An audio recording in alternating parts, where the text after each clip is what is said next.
Baik, insya-Allah. Assalamualaikum warahmatullahi wabarakatuh. Insya-Allah dalam kuliah kali ini, iaitu kuliah siri pertama, kita akan mengenali tentang latar belakang Al-Quran. Jadi tujuan kita untuk mengenali latar belakang Al-Quran adalah untuk supaya kita lebih mencintai Al-Quran, lebih memahami Al-Quran, lebih meneliti tentang falsafah-falsafah yang berkaitan dengan Al-Quran. Selain daripada kita mempelajari ilmu-ilmu tentang bacaan, ilmu tentang tajwid, ilmu tentang tadabbur, ilmu tentang asbabun nuzul.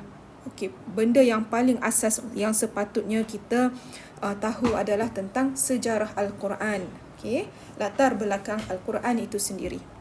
Jadi insya-Allah dalam perkara yang pertama sekali dalam kuliah ini, insya-Allah saya ingin menerangkan tentang bukan sekadar maksud sejarah, tetapi saya akan membawa tuan-tuan dan sahabat-sahabat untuk berfikir tentang apa yang berlaku di sebalik setiap ilmu, setiap sejarah yang berlaku, setiap pengenalan-pengenalan yang akan saya sebutkan dalam slide-slide yang akan datang.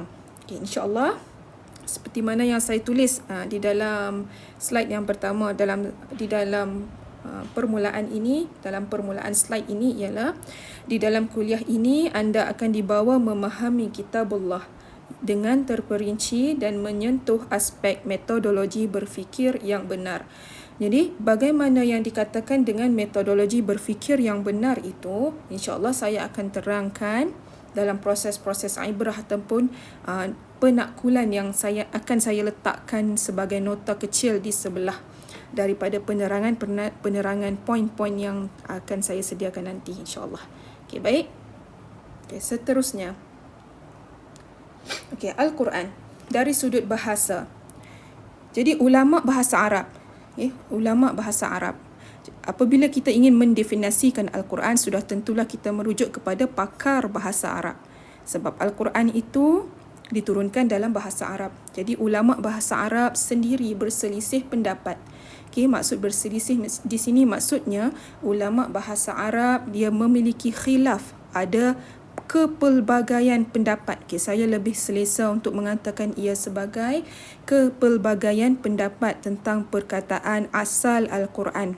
Jadi, sebahagian mereka berpendapat ia berasal daripada perkataan Al-Qar'u. Dan dia seerti dengan maksud Al-Jama'u yang bermaksud himpunan. Okey. Jadi dari segi bahasa Al-Qar'u lebih ada tafsiran yang mengatakan ia datang daripada perkataan Al-Qar'u yang bermaksud sama dengan Al-Jama'u iaitu himpunan. Sebahagian yang lain pula berpendapat ia berasal daripada perkataan qira'ah. Okey, dan yang berpendapat dengan ia berasal daripada perkataan qira'ah ini adalah pendapat yang paling masyhur. Qira'ah ini adalah bermaksud bacaan. Jadi ini adalah pendapat yang paling masyhur. Jadi kita tengok sedikit ibrah di sebelahnya, ibrah. Okey, setiap kalimah perkataan ataupun terminologi perkataan dalam bahasa Arab akan terbahagi kepada bahasa dan istilah. Maknanya satu-satu perkataan itu akan diterjemahkan kepada apa maksud dia dari sudut bahasa dan apa maksud dia dari sudut istilah. Sudut bahasa itu, kenapa dia terbahagi kepada dua macam tu? Kalau kita tengok dalam bahasa kita sendiri, bahasa Melayu, jika kita ingin mengetahui tentang suatu maksud, kita akan buka kepada Kamus Dewan, dan Kamus Dewan tak adalah pula nak menyatakan apa dia dari sudut satu perkataan dan apa dari sudut istilah.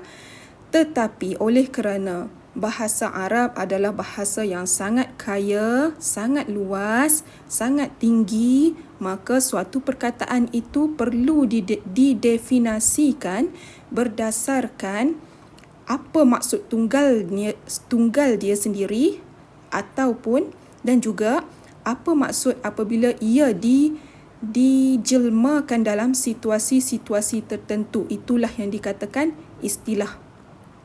Okey. Jadi, contohnya lah. Contohnya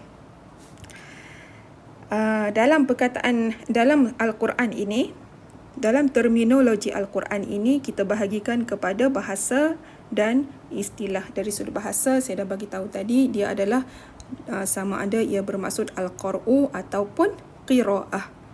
Okey, jadi dari sudut istilah pula, kita tengok dari sudut istilah pula, ia terbahagi. Terdapat pelbagai ungkapan ulama yang mendefinisikan kitab suci Al-Quran dari sudut istilah ini, dan mereka menghuraikannya mengikut bidang ilmu masing-masing. Bidang ilmu masing-masing. Makna kata di sini ialah Al-Quran, setepat-tepat Al-Quran itu didefinisikan bergantung kepada bidang masing-masing. Jadi khilaf ungkapan berlaku antara ulama usuluddin, usul fiqh dan ahli bahasa. Khilaf ungkapan berlaku bermakna di sini mereka berlaku perbezaan pendapat. Saya suka menekankan perbezaan pendapat ini bukanlah sesuatu yang pelik ataupun bersifat negatif pada masa itu, ya. Jadi khilaf ini lebih dekat kepada, saya suka tafsirkan dia sebagai kepelbagaian pendapat. Kepelbagaian pendapat. Jadi walaupun begitu, walaupun berlaku pelbagai kepelbagaian pendapat ini, kesemua mereka sepakat mengatakan bahawa Al-Quran itu adalah kalamullah. Al-Quran itu adalah kata-kata Allah. Apakah yang dimaksudkan dengan Al-Quran kalamullah? Kita akan pergi kepada perkara itu, tapi sebelum itu kita tengok kepada nota di sebelah dia, penakkulan. Apakah bidang-bidang ilmu dalam agama Islam? Kenapa saya tanya soalan apakah bidang ilmu dalam agama Islam? Sebab Islam ni adalah satu cara hidup. Satu cara hidup yang luas. Apabila kita mengatakan ia adalah cara hidup, maka dalam kita nak merealisasikan cara hidup, akan ada pelbagai cabang pemikiran dan ilmu yang sangat luas dalam Islam itu sendiri. Antara yang ketara adalah tentang prinsip, pegangan, itu dalam bidang akidah.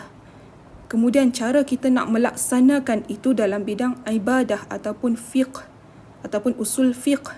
Kemudian metodologi untuk mengamalkan sesuatu perkara itu, untuk menilai sesuatu perkara itu, ataupun kita panggil dia sebagai sains.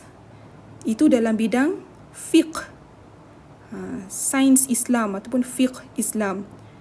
Sedikit berbeza antara usul fiqh dan fiqh. Kemudian terbahagi pula kepada bidang bahasa. Bahasa pun satu bidang ilmu yang sangat luas. Belum dalam bidang, kalau dalam Al-Quran sahaja pun dah terbahagi kepada banyak bidang, banyak cabang yang sangat luas. Antaranya bidang qiraah, bidang tajwid, bidang tafsir, bidang tarannum. Itu semua pun dah terlalu luas, apatah lagi kalau kita nak membincangkan tentang bidang-bidang yang lain. Antara satu bidang dengan satu bidang pun, apabila ia memberi satu tafsiran ataupun definisi dalam satu istilah pun berlaku pelbagai khilaf, dan daripada khilaf definisi itulah menjadikan khilaf dalam beberapa perkara cabang yang lain. Tapi itu adalah kita sepatutnya memandang ia dari sudut yang positif lah, bukan benda yang negatif. Sebenarnya khilaf ini adalah satu benda yang boleh membuatkan orang sepatutnya boleh lebih terbuka, bukan kita menyebabkan ia fikiran sempit atau berlaku permusuhan. Itu tidak sepatutnya berlakulah. Kita tengok satu-satu. Sebenarnya dekat sini Sekejap ya.